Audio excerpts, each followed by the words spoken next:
45 yoshdan keyin inson organizmida kollagen ishlab chiqarishi 2 barobar kamayishini bilasizmi?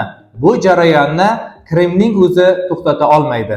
Yuz terisi osiladi, ajinlar chuqurlashadi, bo'g'imlar g'ijirlab og'riydi, soch va tirnoqlar zaiflashadi. Ko'pchilik oddiy kollagen iste'mol qiladi, lekin katta molekulali kollagen organizmga so'rilmaydi. Tripeptid kollagen esa kichik molekulali bo'lib, tez va samarali organizmga so'riladi. Pramarin kollagen tripeptid dengiz manbai bo'lib, yuqori biofaol shakli hisoblanadi. Terini ichkaridan qo'llab-quvvatlaydi, elastiklikni yaxshilaydi.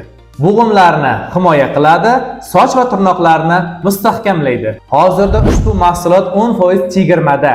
Chegirma 15-martgacha amal qiladi. Agarda ushbu mahsulotlar haqida ma'lumotlar sizga qiziq bo'lsa, direktdan kollagen deb yozib qoldiring.